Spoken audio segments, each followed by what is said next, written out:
성지의 거룩한 땅을 걷다 두 번째 시간입니다. 갈릴리에 대한 말씀을 나누려고 합니다. 오늘 질문은 그것이죠. 갈릴리를 통해서 우리에게 주시는 말씀이 무엇인가? 갈릴리라고 한 땅을 통해서 주시는 말씀은 과연 무엇일까라는 거예요. 오늘 본문은 이렇게 시작을 합니다. 12절 13절 말씀 같이 읽겠습니다. 예수께서 요한이 잡히셨음을 들으시고 갈릴리로 물러가셨다가 나사렛을 떠나 스불론과 납달리 지경 해변에 있는 가버나움에 가서 사시니, 예수님께서 광야에서 시험을 받으신 후에 공생애를 시작하시는 그런 장면입니다. 예수님께서 요한이 잡히셨다는 말씀을 들으시고 갈릴리로 물러가셨습니다. 그리고 그는 나사렛을 떠나 스불론과 납달리 지역에 있는 가버나움에 가서 사셨다라고 오늘 본문이 이야기를 간단하게 하고 있습니다. 먼저 우리가 혼동하지 말아야 할 것은 예수님께서 갈릴리로 가셨다가 나사렛으로 가셨다가 그리고 가버나움으로 가신 것이 아니라, 이 나사렛과 가버나움은 둘 다 갈릴리의 한 지역입니다. 나사렛은 갈릴리의 내륙에 있는 조그만 마을이고, 가버나움은 갈릴리 호수에 붙어 있는 그 마을이었어요. 갈릴리에 대한 소개를 하자면 우리가 갈릴리 바다에 대해서도 소개를 해야 합니다. 사실은 갈릴리 바다는 예수님의 사역과 뗄래야 뗄 수 없는 그런 그 지명이죠. 장소입니다. 갈릴리라고 하는 넓은 지역의 한 부분으로 갈릴리 호수가 있는 건 맞습니다. 성경에 갈릴리 바다는 각기 다른 이름들로 표기되어 있습니다. 보통 4가지 이름으로 표기되어 있는데 한번 이 시간에 정리 좀 하면 좋을 것 같아요. 첫 번째는 긴네렛 바다라고도 불립니다. 구약 성경에서는 이 갈릴리 바다를 긴네렛 호수다라고 불리고 있죠. 현재 이스라엘에서 이 바다에 대한 공식 명칭이 긴네렛이라고 합니다. 당연하죠. 구약의 시대를 사는 유대인들에게 이 이름이 긴네렛이라고 하는 것은 당연할 수밖에 없을 것 같습니다. 이 긴네렛이라고 하는 이름은 언뜻 보면 이 갈릴리 바다의 모습이, 호수의 모습이 하프의 모양을 닮았는데, 이 하프라는 그 히브리어 단어가 키노르라는 말인데, 이 키노르에서, 이 모양에서 이 킨네렛이 나왔다라고도 알려져 있습니다. 물론 다른 유래도 있습니다만 제가 한 가지만 소개시켜 드리겠습니다. 두 번째는 게네사렛 바다에 있죠. 게네사렛 바다라고 이름이 불려진 것은 이 갈릴리 호수 바다 옆에 붙어있던 평야 중에 하나가 게노사르라고 하는 평원인데, 그 평원에 붙은 이 호수의 이름을 게네사렛이라고도 이름을 붙였습니다. 이 장면이 소개될 때 예수님의 옷깃에 손만 닿아도 병이 났던 사람들에 대한 이야기가 게네사렛 호수를 중심으로 일어나고 있습니다. 세 번째는 디베랴 바다인데, 이 디베랴 바다라고 이름이 붙여진 것은 헤롯 안티파스와 유래가 있습니다. 헤롯 대왕의 둘째 아들이었던 헤롯 안티파스라고 하는데, 헤롯 안티바가 이 갈릴리 호수 주변에 도시 하나를 짓습니다. 그 당시 로마의 황제의 이름이 티베리우스였는데 이 도시의 이름을 티베리아스라고 이름을 붙입니다. 그래서 이 도시의 이름이 티베리아스, 우리 성경의 이름으로는 디베랴라고 하고, 디베랴 도시에 붙은 이 갈릴리 호수의 이름을 디베랴 호수라고도 이름 붙입니다. 마지막 네 번째는 갈릴리 바다이죠. 바다인데 사실은 담소 호수라고 합니다. 히브리 사람들은 바다와 호수의 구분이 원어적으로는 사실은 없습니다. 얌이라는 단어를 쓰는데, 얌이라는 것은 어떨 때 바다도 되고 어떨 때는 호수도 됩니다. 물이 많다라는 뜻입니다. 그래서 열왕기성에 보면 솔로몬이 지은 성전에 바다가 있어요. 열왕기상을 쭉 보시다 보면 성전을 설명하는데 그 안에 바다가 있습니다. 성전 안에 바다가 있었겠습니까? 없었겠습니까? 그 바다가 지칭하는 것은 얌인데, 성전 안에 물이 많던 곳이 어디 한 군데가 있었죠? 어디입니까? 물두멍을 바다라고 그렇게 열왕기상에서는 우리말로 번역해 놓았습니다. 그러니까 바다라는 말, 호수라는 말, 이런 말이 우리의 개념과는 좀 다릅니다.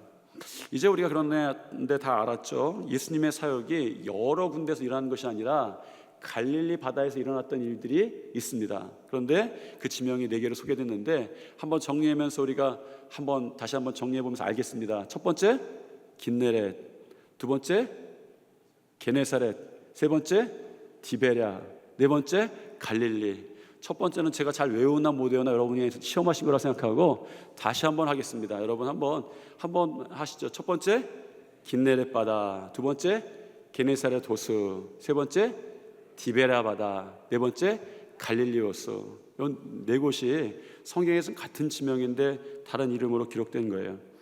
우리에게 갈릴리 지역과 갈릴리 바다가 굉장히 중요하죠. 왜요? 예수님의 복음 선교 활동의 중심이었기 때문입니다. 갈릴리의 혈류병 걸린 여인을 고치기도 하고 풍랑이 잠잠게 되기도 하고 갈릴리 들판에서 오병이어의 기적을 베푸시기도 하고, 우리가 영상에서 보았습니다. 청년들이 갔던 그 오병이어 교회도 좀 보았죠. 믿음이 부족했던 베드로가 퐁당 바다에 빠지는 일도 이 갈릴리 호수에서 일어났던 일입니다. 여러 곳을 다니셨지만 예수님께서는 갈릴리에 한 가지 특별한 의미를 두셨어요. 그것은 상징성이었습니다. 그냥 여러 군데 중에 하나가 아니라 상징적인 장소로 사용하셨습니다. 처음 사역을 시작하신 곳은 분명합니다. 공생애를 처음 시작하셨던 곳이죠. 여러분 영상에서 팔복교회를 이제 보셨죠? 이 팔각형으로 지어진 교회인데 언덕 위에 세워져 있습니다. 예수님이 무리를 보시고 산에 올라가 앉으시니 라고 시작하시면서 말씀을 시작하시죠. 산상수훈입니다. 예수님의 말씀 가운데 어떤 거는 중요하고 어떤 거는 중요하지 않고 이런 말씀이 있을까요? 예수님 말씀이 다 중요하죠. 그런데 우리가 산상수훈의 말씀을 특별히 더 중요하게 여기고 있는 이유가 있죠. 왜요? 산에 올라가서 말씀하셨기 때문입니다. 왜 산에 올라가셨을까?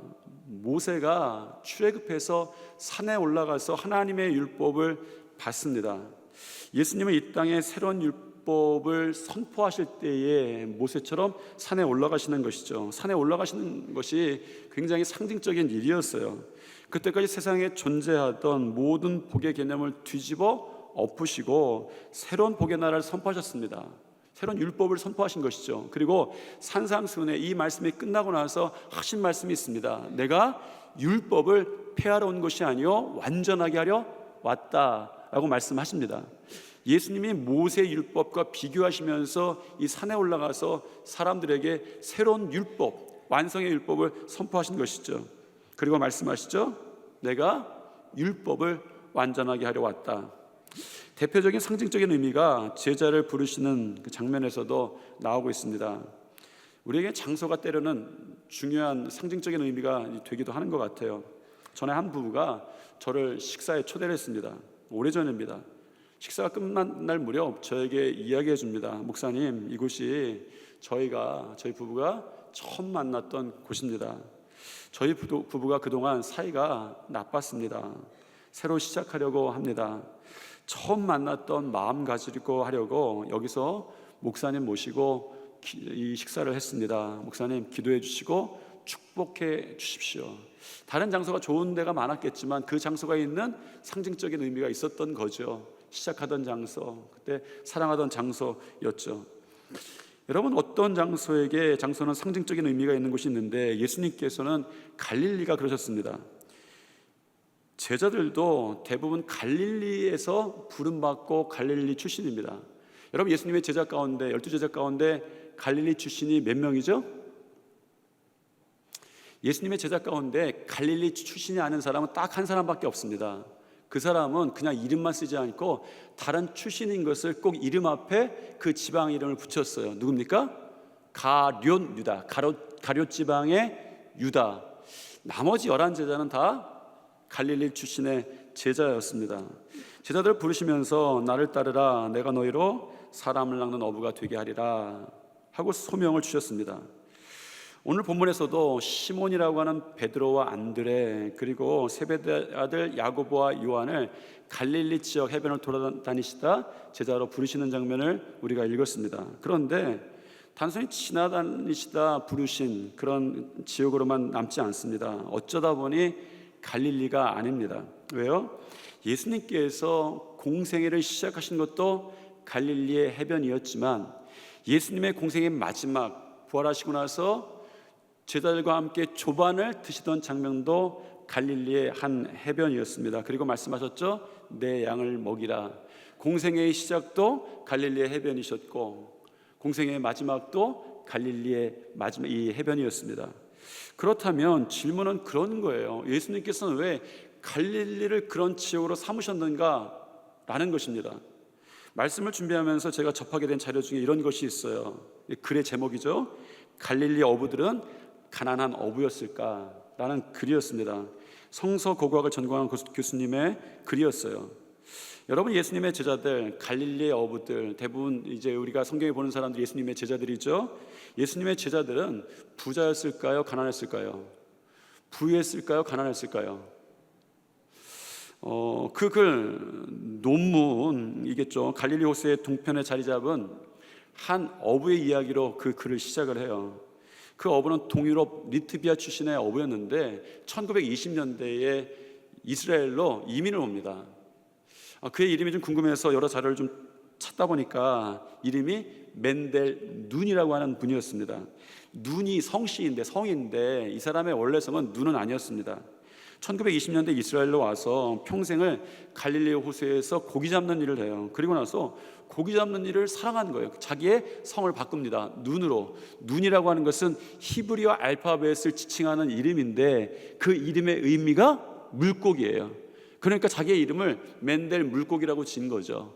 마치 제가 물고기를 생선을 좋아하는데 생선 회 전창이 뭐 이렇게 전이 바뀐 거니까 회창이 이렇게 바뀐 거나 마찬가지. 이름이 우습지만 물고기를 잡는 걸 너무 사랑했어요. 이 사람이 나이가 한 70세가 되었을 때 새로운 일을 시작합니다. 그리고 그 일이 한 20여 년간 계속돼요. 그리고 이 20여 년간 했던 일을 1992년에 자기 연구했던 일을 출간합니다. 그 일이 무슨 일이냐면 갈릴리 호수를 샅샅이 돌아다니면서 연구한 건데 고대 항구들의 흔적을 조사한 거예요. 지금은 남아있는 흔적들을 다 찾아다녀서 어디 어떤 마을이 있었고 어떤 항구가 있었고 어떻게 살았고 이런 것들을 이분이 20년 동안 조사를 합니다. 그리고 1992년에 출가하죠. 놀라운 것은 멘델 눈은 사실은 디아스포라 유대인이었습니다. 그런데 이렇게 고백해요. 그 출간하면서 복음서, 신약이죠. 복음서에 나타난 고기잡이의 모습이 너무나도 자세하고도 정확했다라면서 복음서, 신약의 역사성을 증명을 해버립니다. 갈릴리에 대한 연구가 이후로 많은 도움을 받게 되었어요. 그 고고학 교수님의 글도 그런 기초 위에 쓰여진 글이었습니다. 제가 눈길을 끈 것이 있어요. 자세히 이 갈릴리 지역을 조사해 봤더니 우리가 성경의 잘못된 상식들을 가지고 있는 것들이 많더라라는 거죠. 그 중에 하나가 제자들이 부유했다라는 것입니다. 부자였다는 거예요. 사실 수천 년 동안 갈릴리에서 고기 잡는 일은 그 지역 농민들이 이 파종기와 추수기 사이에 하던 일이었다고 해요. 이런 그 당시에 물고기가 희귀한 것은 아니지만 문제는요, 상업적으로 이 어업을 발전시킬 수가 없던 거예요. 왜냐하면 특히 더운 지역에서 이 물고기가 쉽게 상했기 때문입니다. 먼 거리를 이동 못했어요. 먹고 사는 건 하는데 이것들 가지고 자기 살아내는 것은 못했습니다. 파는 것은 못했어요. 그런데 이게 확 바뀝니다. 이것을 잘 이용한 사람이 헤롯 안디바, 디베라 도시를 세웠던 사람이에요. 새로운 기술이 나왔습니다. 정확하게는 나온 것이 아니라 발전이 됐어요. 그리스 로마 시대에 이르러서 생선을 소금에 절이고 훈제하는 기술이 급격히 발달했던 것 같아요. 그래서 이 생선을 이동할 수 있는, 먼 거리를 이동할 수 있는, 상업적으로 이동할 수 있는 그 방법이 생긴 거예요. 그 당시에 로마 제국의 전역의 도시들이 생선 때문에 몸살을 앓았던 것 같습니다. 심지어는 이 생선으로 만든 일상적인 조미료부터 생선에 이르기까지 사람들이 거기에 굉장히 열광했던 것 같아요. 그래서 생선값이 천정부지로 올랐습니다. 이게 헤롯 안디바스 예수님 때 일이에요. 주 1세기에 그리스의 역사가였던 플루타르크라고 하는 분의 기록에 보면 이런 이야기가 있습니다. 로마에서 훈제 생선 한 술의 가격이 황소 한 마리가 끄는 100마리 양의 가격과 똑같다라고 그렇게 기록이 했습니다. 갈릴리가 대박이 난 거죠. 거기가 고기가 많았던 거예요. 우리 조대장 장로님 아까 보니까 갔다 오셨는데 거기 고기 많잖아요. 특히 그 유명한 고기 베드로 고기, 베드로 고기도 있고 정어리도 있고 고기가 많은 거예요. 여러분, 특히 갈릴리 어부들이 특수호황을 누렸던 것 같습니다. 왜냐하면 유대에서, 특히 예루살렘에서 생선을 독과점을 했던 것 같아요. 왜냐하면 유대인들에게 음식 율법이 있어요. 이 음식 율법을 지키기 위해서, 먹는 것과 먹지 말아야 되는 것, 어떻게 먹는 걸 지키기 위해서 이 지중해 이방인들이 잡았던 물고기보다 갈릴리 어부들이 잡았던 물고기를 유대인들이 선호했던 거예요. 그러면서 고고학적으로 추정한 것이 갈릴리 신약시대 갈릴리의 호수의 어부들, 특히 제자들은 값비싼 상품을 취급하는 고급 상인들이었을 것이다 라고 그렇게 이야기합니다. 그러면서 결론이 그거예요. 그 논문의 결론이, 그들이 예수님이 부를 때 응답할 수 있었던 이유 중에 하나가 그들의 삶에 여유가 있었기 때문에 예수님의 부름에 당장 응답할 수 있었다라는 그런 이야기였습니다. 그런 이야기가 굉장히 고고학적으로 또 성서의 증거들 통해서 보여줘요. 일리가 있는 이야기입니다. 갈릴리가 어업이 산업화될 정도로 발달한 것은 맞습니다. 그런데 갈릴리가 부유했는가? 그런 부유함 때문에 예수님의 부름에 응답해서 제자가 되었는가? 사실 저는 갈릴리 어부들이, 제자들이 부유했다고 생각하지는 않습니다. 고기가 많이 났던 것은 사실입니다. 어마어마하게 돈을 번 사람도 있었어요. 누구? 헤롯 안디바를 비롯해서 헤롯 왕가 사람들, 그리고 로마였습니다. 어떻게? 악랄한 세금을 붙인 거예요. 로마 이스라엘의 헤롯 왕과 강압적인 통치와 경제적인 수탈로 인해서 이스라엘 백성들의 현실은 역사적으로 피폐했었습니다. 그런데 갈릴리가 부유했는가 가난했는가? 갈릴리가 가난했을 수도 있습니다. 저의 결론과는 다르게 갈릴리가 혹시 부유했을 수도 있어요. 그러나 부유함이나 가난함이나 상관없이 예수님 당시에 그 땅을 지칭해서 이렇게 불렀다는 거예요. 그늘진 죽음의 땅이다 라고 불렀다는 거죠. 예수님께서 나사렛을 떠나서 스불론과 납달리 지역 바닷가에 있는 가버나움에 가서 사셨습니다. 이것은 예언자 이사야의 말씀을 이루려 하십니다 라고 말씀하시면서 소개하는 오늘 본문의 소개가 이렇습니다. 14절부터 16절 말씀 읽겠습니다. 이는 선지자 이사야를 통하여 하신 말씀을 이루려 하심이라. 일렀을 때 스불론 땅과 납달리 땅과 요단강 저편 해변 길과 이방의 갈릴리여, 흑암에 앉은 백성이 큰 빛을 보았고 사망의 땅과 그늘에 앉은 자들에게 빛이 비추었도다 하였느니라. 선지자 이사야는 예수님의 오심을 바라보면서 예언을 했는데, 이 땅을 바라보며 이방의 갈릴리, 흑암에 앉은 백성, 사망의 땅과 그늘에 앉은 자들이다 라고 이렇게 표현했다는 거죠. 그 땅을 그렇게 표현한 것입니다. 성경 말씀에 보면 또한 역사적으로 그 말씀이 이루어져서 여전히 그 땅을 그늘진 죽음의 땅이라 부르고 있었다는 거예요. 제가 여러분들에게 말씀드리고 싶은 것이 있습니다. 가난하기 때문에 죽음의 땅이 아닙니다. 부유하다고 풍요의 땅이다 라고 말할 수는 없습니다. 가난하게 그늘진 땅은 아닙니다. 부유하게 그늘짐이 없는 땅도 아닙니다. 여러분, 가난이나 부유함이나 그곳에 그늘이 있을 수 있는 것이죠. 가난함과 부유함은 풍요함의 기준이 아닙니다. 흑암은 가난함에도 부유함에도 있을 수 있어요. 여러분이 오늘 가난할 수 있습니다. 오늘 여러분이 부유할 수 있습니다. 중요한 것은 지금 여러분의 삶의 지경을 우리 주님께서 어떤 눈으로 보고 계신가라는 거죠. 주님은 갈릴리를 보셨습니다. 예수님이 갈릴리에 오셔서 제자들을 부른 것은 응답할 만한 삶의 여유가 있는 사람들을 부르기 위해서 오셨던 것이 아닙니다. 그 속에 그늘을 보셨기 때문이고, 그 속에 흑암을 보셨기 때문이고, 그 속에 아픔을 보셨기 때문이고, 그 속에 상처와 소외됨을 보셨기 때문인 거예요. 주님께서 우리의 그런 것들을 보셨기 때문에 갈릴리에 오셨습니다. 저는 요즘 우리 성도들에게 어려움이 있음을 봅니다. 잘은 모르는 제가 따져봐도, 여러 가지 지표들을 봐도 전망이 참 어렵겠구나, 그런 생각들을 하게 되었습니다. 시대적으로 다 어렵다며 한숨들 쉬는 것들을 쉽게 접합니다. 그늘이, 흑암이 우리 가운데도 어떤 부분에는 있는 거예요. 다 흑암이 아닐지라도 있는 것이죠. 여러분, 그렇다면 여러분의 어떤 한 부분에 그늘이 있다면, 흑암이 있다면, 그것이 여러분의 삶이든 소망이든 어떤 문제든 그늘과 흑암이 있다면, 여러분, 이 흑암의 땅에 이 갈릴리에 오신 예수 그리스도를 오늘 여러분들이 주목하셔야 합니다. 그럼 예수님께서 왜 갈릴리에 오셨는가? 왜 이곳이 주님의 상징이 되는 땅인가? 라는 질문으로 돌아가야 합니다. 갈릴리 땅을 정의하는 것은 단 한 가지입니다. 성경에 보면 이미 오래전부터 갈릴리를 통해서 보여주고 싶으셨던 것이 있다라는 거죠.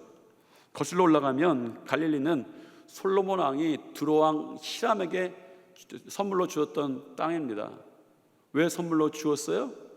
두로왕 히람이 두로 땅이라는 백향목을 솔로몬이 건축하는데 마음대로 사용하도록 허락해 주었어요.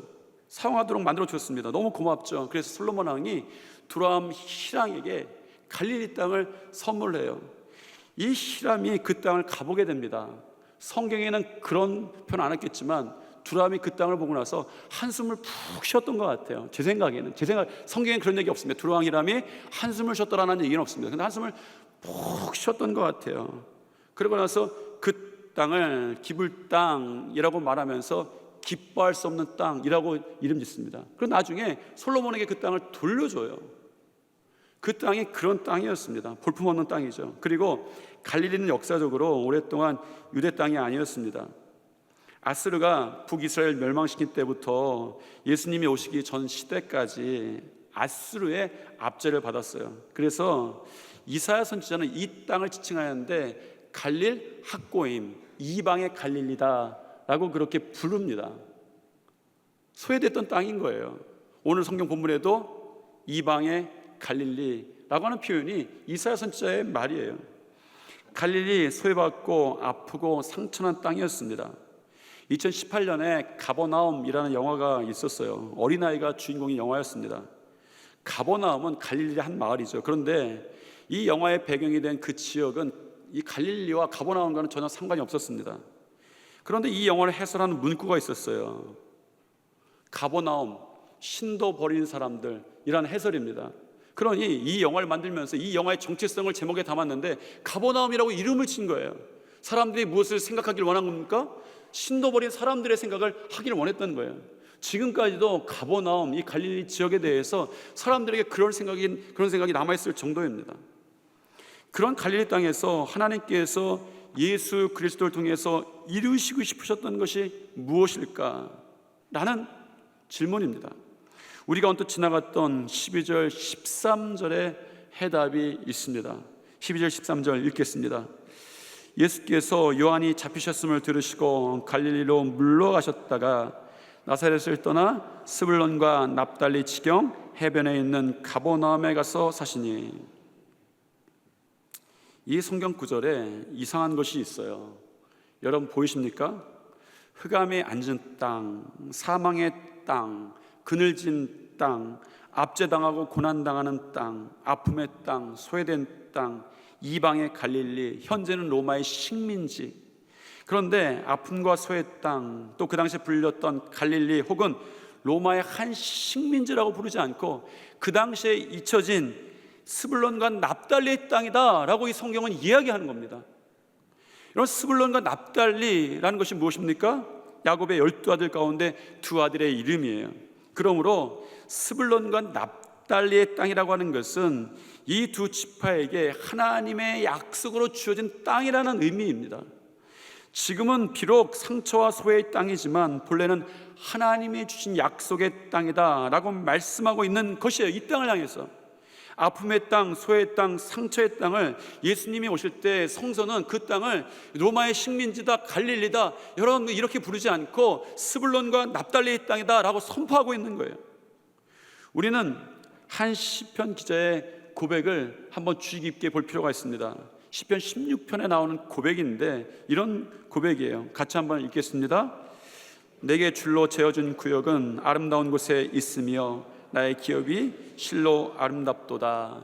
이해하기 어렵지는 않습니다. 그런데 세번역 성경으로 좀 읽어보면 의미가 더 와닿아요. 같이 한번 읽겠습니다. 줄로 재어서 나에게 주신 그 땅은 기름진 곳입니다. 참으로 나는 빛나는 유산을 물려받았습니다. 여러분, 시편 기자가 서 있는 땅이 어떤 땅, 정확히 어떤 땅인지는 모르겠습니다. 상황은 모르겠어요. 그런데 이 시편 기자가 고백한 것이 있어요. 아무리 척박한 곳이어도 하나님께서 줄로 재어서 나에게 주신 땅이 기름진 곳이고 빛나는 유산이 있는 곳이었습니다 라고 고백하는 거예요. 여러분, 이 본문을 묵상하면서 청파감리교회, 우리 옆 지방의 교회이죠, 청파감리교회 김기성 목사님께서 은퇴하시면서 이 시편 16편 6절의 말씀을 사용하시면서 교회에게 그리고 후임자에게 하셨던 말씀이 제게 마음에 와닿았던 적이 있습니다. 이 문학가이시라 쓰시는 글이 참 아름답다 생각했었죠. 이런 내용입니다. 자기들이 살고 있는 땅이 하나님이 주신 땅임을 잊지 않을 때 사람들은 비로소 희망을 파종할 용기를 냅니다. 오늘 우리에게 주어진 현실이 아무리 힘겨워도 이것이 하나님의 선물임을 자각하는 사람은 함부로 살 수 없습니다. 현실의 어려움 앞에서 무너지지 않습니다. 그리고 바로 그곳이야말로 주님이 머무시는 땅입니다. 사람들은 그늘진 죽음의 땅을 회피하지만 주님은 바로 그곳에서 당신의 소명을 펼치려 하십니다. 하나님께서 줄로 재어주신 것, 우리가 살고 있는 땅이 하나님이 주신 땅임을 잊지 않을 때에 우리가 비로소 희망을 파종할 용기를 내는 것이죠. 왜 갈릴리에 오셨는가? 예수님께서 보여주시고 싶으신 것이 있었어요. 흑암의 주인도 하나님이시다라는 것입니다. 하나님이 이 땅에서 처음 시작하신 것이 무엇입니까? 창세기 1장 1절부터 3절까지 말씀 읽어보겠습니다. 태초에 하나님이 천지를 창조하시니라. 땅이 혼돈하고 공허하며 흑암이 깊음 위에 있고 하나님의 영은 수면 위에 운행하시니라. 하나님이 이르시되 빛이 있으라 하시니 빛이 있었다라고 전하죠. 하나님께서 처음 하신 일은 그 당시 흑암이 있었어요. 흑암 가운데 새로운 창조를 하신 것이죠. 하나님 나라를 흑암 가운데 줄로 재어서 그으셨고 새로운 창조를 하기 시작하셨습니다. 흑암을 다스리셨죠. 빛을 비추었습니다. 그리고 보시기에 좋았더라라고 말씀하셨습니다. 예수님이 공생애를 시작하시면서 처음 하셨던 일이 무엇입니까? 오늘 16절 말씀 다시 한번 읽겠습니다. 흑암에 앉은 백성이 큰 빛을 보았고 사망의 땅과 그늘에 앉은 자들에게 빛이 비추었도다 하느니라. 왜 예수님께서 갈릴리에 오셨는가? 왜 그 땅인가? 주를 그으시려고 오신 거예요. 이 땅의 주인은 나다라고 선포하신 거예요. 그 다음에 흑암을 이야기하시면서 내가 일하니 하나님이 아버지가 일하시니 내가 일한다 말씀하시는 것처럼 우리 주님께서 그 흑암 가운데에 줄로 그으시면서 일하셨습니다. 내가 주인이다 라고 이 말씀하시면서 그곳에 빛을 비추시기 시작한 거예요. 하나님은 여러분의 삶에도 줄을 긋고 싶어 하십니다. 여러분의 땅을 줄로 긋고 싶어 하세요. 여러분의 그늘에도 줄을 긋고 싶어 하십니다. 왜요? 예수님이 선포하시는 것은 하나입니다. 내가 주인이다 라는 거예요. 여러분, 갈릴리 그 어두운 땅에, 그 흑암의 땅에, 그 그늘진 땅에 주인의 목소리가 울려 퍼졌습니다. 여러분, 뭔가에 붙들려 속박되셨습니까? 여러분의 눈이 가려 하나님 나라를 보지 못하고 있습니까?